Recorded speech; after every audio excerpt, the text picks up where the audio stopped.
kababayan, pag-usapan din natin itong pahayag pa ng isang abogado mga kababayan. Ito ay talagang nagtuon doon sa petisyon nila Estrelito Torion at ng iba pang kapwa niya mga abogado na sinasabi mga kababayan, dead on arrival na daw talaga. Pero sa akin, yung TRO na yan, mga ka-GPnatics, is parang basketball turnover. Diba? Turnover. Oo, yung TRO na yan. Bakit kanyo mga kababayan? Sinabi kanina sa unang natin na ito ay isang malaking pagkakamali. Mga kababayan, dito pupuntuhin pa ng isang abogado si Attorney Yusenko na kung saan po mga kababayan yung ginawa nila Torion ay wala daw talagang pag-asa. O eto na. Ng pagkabuhay o Easter Sunday. Pero wag po kayong mabahala dahil by Sunday naman po babalik po ang programming ng DZMM. Makakasama nyo na pa rin ulit ang mga DZMM anchors and reporters by Sunday. Pero sabay-sabay po tayong magdasal at mag-ayuno ngayong Holy ni VP Sara May Development. May nag-file sa Supreme Court ng kanyang mga abogado. Pero ang lumalabas, hindi raw alam ng Vice Presidente. Hindi raw siya nakonsulta. Kuha tayo ng reaksyon at ng observation mula po sa isang independent policy analyst at constitution. Ay, sorry, mali pala ako mga kababayan. Policy analyst pala to, hindi pala abogado si Yusenko. Analyst, Senior Research Fellow ng Ateneo Policy Center ng Ateneo School of Government. Suki natin ito si Attorney Michael Henry Yusinko. Attorney, welcome back po sa DZMM. Good morning, Christian and Katrina. Good morning! Ma'am Lucy. Good morning sa inyo, Christian and Katrina, at good morning sa lahat ng mga nanonood at nakikinig sa programa niyo ngayon. Maraming salamat, Attorney. Siguro hingan lang po namin Ay, abogado nga! Inyong pananaw tungkol nga po dito sa development sa impeachment case ni VP Sara. Ronnie Shera. Possible na ikaw as a client, hindi mo alam ang mga kilos o gagawin ng mga abogado mo sa kaso na kinakaharap mo?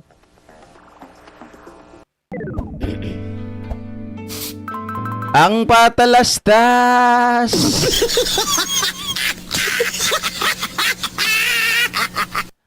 Mamaya nga, anuhan ko na nga to.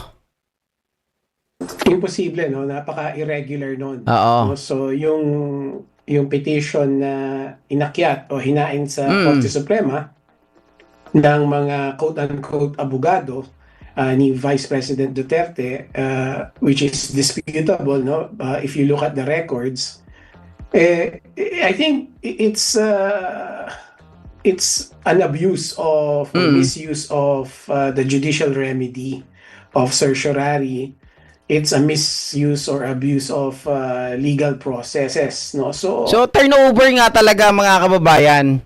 So syempre pag turnover yan, pabor sa kalaban. 'Di ba? Pag nagkamali ka, let's say for example sa basketball.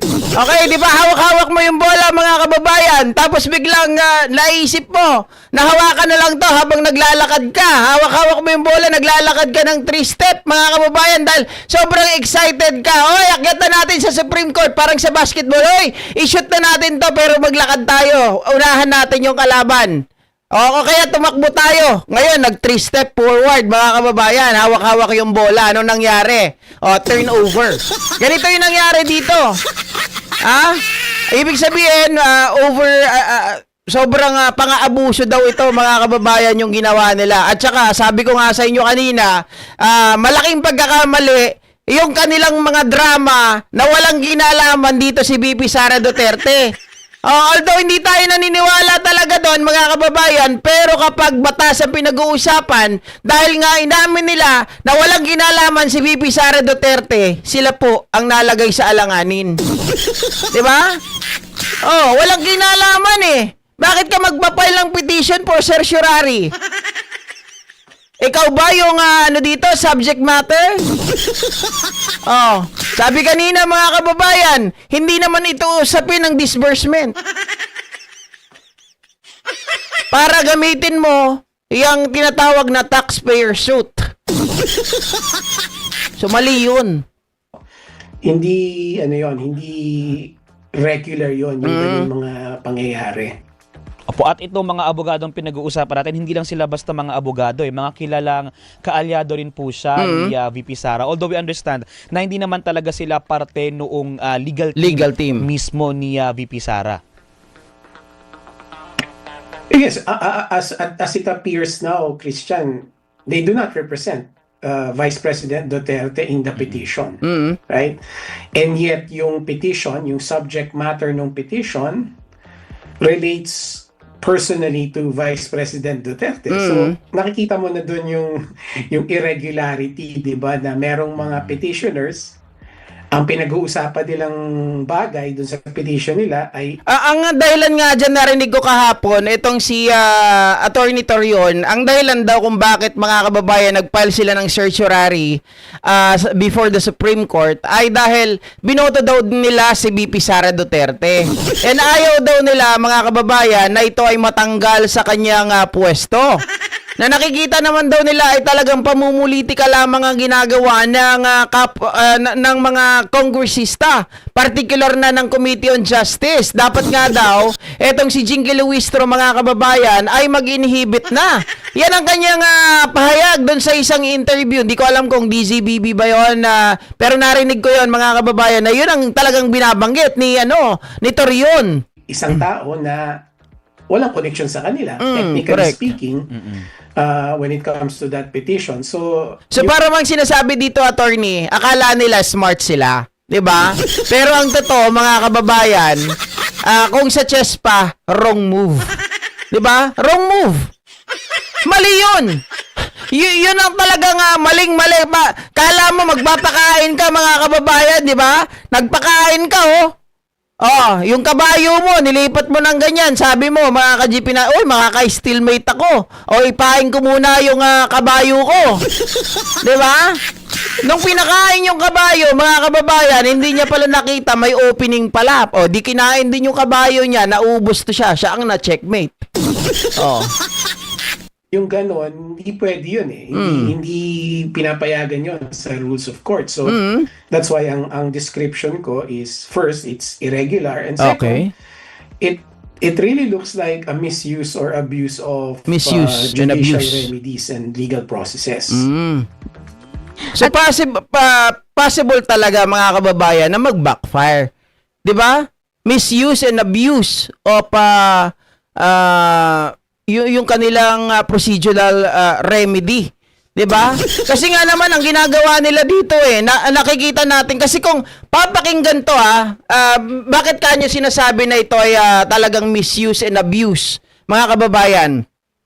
Unang-una, kapag ito ay pinagbigyan ng Supreme Court na wala naman kinalaman sa kanila yung kanilang ginawang petition dahil hindi silang subject matter, ibig sabihin, magiging bad precedent ito. Yan na naman, si GP. Puro bad precedent.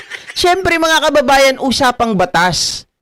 Technically speaking, kapag pinayagan ng Supreme Court ito, mga kababayan, anyone, okay? Anyone, kahit sino na lang na nagbabayad ng tax, mga kababayan, taxpayers, pwede na po magsampa ng magsampa.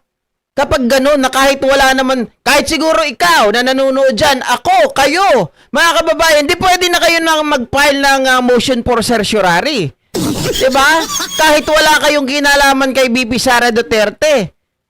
O kahit hindi kayo legal counsel ni Sara Duterte, pwede na kayo mag-file ng motion for certiorari kapag gano'n. So, kapag tinanggap nila ito na wala namang kinalaman sa subject matter, ibig sabihin, mga kababayan, magiging ministerial na rin yan sila pag nagkataon.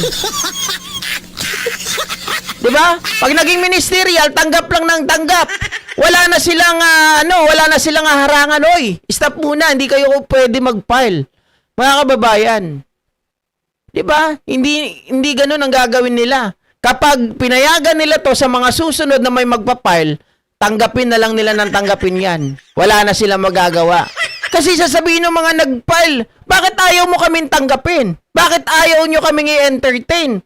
Bakit itong grupo ni Torion, na puro abogado, wala naman silang kinalaman kay VP Sara Duterte? Sabi nila, hindi nila ni-notify, hindi nila nakausap si VP Sara Duterte regarding this matter. Tapos pinayagan nyo sila, kami hindi pwede. Oh, so ibig sabihin mga kababayan, pwedeng gamitin yan ng ibang mga tao kapag nagkataon. Attorney, habang hindi pa po nagdedesisyon Oo. yung Korte Suprema, pwede pa naman ho sigurong magtuloy-tuloy yung House Justice Committee, no? Hanggat wala pang resolution o decision na inilalabas Eto, ng mga Ramos. magistrado. Oh yes, Katrina, no? Unless the Supreme Court issues a TRO Mm. and then or an injunction, dapat tumuloy yung Committee on Justice sa trabaho nila, no? There's Correct. no reason for them to stop. Yun na nga lang, unless sabihin ng Korte Suprema, tumigil muna kayo via a TRO and then later on an injunction, then doon lang sila titigil. But other than that, they must proceed with the work that they're doing now. Okay, mas ang ginamit mga kababayan ha, mas ang ginamit. Bakit mas? Kasi wala namang TRO eh. Tapos ang isa pa yan, alam natin may hinahabol din ang Committee on Justice na dapat ang impeachment ay matapos within 60 session days mga ka-GPnatics. So kung inumpisahan na nila to habang may session, kasi ang sunod na niyan, kung di ako nagkakamali, after na ng SONA, mga kababayan, kung hindi po nila gagalawan yan, hindi ako masyado magaling pagdating sa session days kasi nalilito ako dyan, no, mga kababayan. Pero ang next nila na mag-a-appear sila, na magkakaroon siguro yung continuation, ay sa July na. So ngayon, napakahirap na nun mga kababayan kung aantayin pa nila yung ilalabas na resolusyon ng Supreme Court. At alam naman natin, mga ka-GPnatics, ang Kamara or ang Congress ay may sole power, diba, to initiate yung impeachment. So, hindi pwedeng makialam etong Supreme Court, mga kababayan. Hindi pwedeng magtigil ang impeachment kung wala naman din ibinababa ang Supreme Court. Attorney, ipaliwanag lang po natin dun sa ating mga manonood at dun sa mga nakikinig sa atin. Ito pong Kongreso, magsasara na po, malapit na pong matapos yung first regular session ng 20th Congress. Makakaapekto po ba yun doon sa impeachment proceedings kung hindi po nila matatapos o pwede rin po ba nila tong ituloy doon sa second regular session ng Congress na magbubukas nung araw ng SONA sa July? Pwede, no? Yan yung, kumbaga, the direct answer to that. Kasi yung ginagawa ng Committee on Justice ay hindi ito part of their legislative function, no? Yung ginagawa ng Committee on Justice is another function, which is yun nga, yung kanilang katungkulan na kapag meron silang natanggap na impeachment complaint, kailangan nila itong imbestigahan, kailangan nilang maghanap ng ebidensya to determine probable cause to impeach. Kasi kung wala silang mahanap na ebidensya, then hindi nila dapat i-impeach yung taong gustong i-impeach, no? So, yan ang kaibahan ng Congress tapos sa Senado, no, mga kababayan. Kahit na sabihin natin they are on break, dahil nga po mga ka-GPnatics, meron silang function para aktuhan kapag merong isang nagrereklamo, 'di ba, na gustong ipa-impeach ang isang impeachable official, ay kumikilos agad sila kahit na they are on break. Pero nung if I still remember it right, nung nasa Senado, mga kababayan, sabi ni Jesus Codero, wala kaming panahon diyan. Ha? We are on break. Dapat mamasyal kami. Diba? Gaya ng ginagawa ni Marcoleta. Crisis na ngayon pero nasa Japan ang pamilya. hindi ito sakop.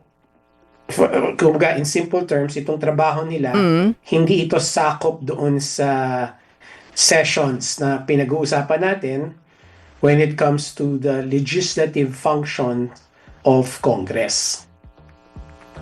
Okay, attorney, sabi po nung ilang mga kritiko, ito daw ay delaying tactics. Usually, lagi na lang daw ganito yung ginagawa nung kampo ni Vice President Sara Duterte, nagfa-file ng mga iba't ibang petisyon para maantala yung proceedings. Kayo naman ho, how would you describe, paano nyo ho ilalarawan yung defense strategy ng pangalawang Pangulo? Well, para sa akin mga kababayan, hindi, ano natin yun. May kakaibang sagot yun si attorney doon. Pero dalawa kasi yung sagot niya doon mga kababayan. Pero para sa akin talaga, kahit kayo naman mga kababayan, maliwanag naman talaga na itong ginagawa na ito ng kampo ni Sara Duterte ng kanyang mga minions, mga kaalyado, ay talagang maliwanag na ito po ay isang delaying tactics. Dahil alam natin by April 14, mga kababayan, 'di ba? 14 years 'di ba? 14 days na lang ang inaantay natin. Magkakaroon na mga kababayan ng simula ng kumbaga parang preliminary investigation na kung saan po ihaharap na yung mga mahalagang personalities na mapagpapatunay sa ugnayan, lalong-lalo na dun sa usaping SALN. 'Di ba? Haharap na itong si Ramil Madriaga, kaya nga lahat ng paraan mga kababayan ay ginagawa ng kampo ni VP Sara Duterte para hindi tayo umabot sa bagay na yan. Ang totoo mga kababayan, sabi nila hindi daw importante.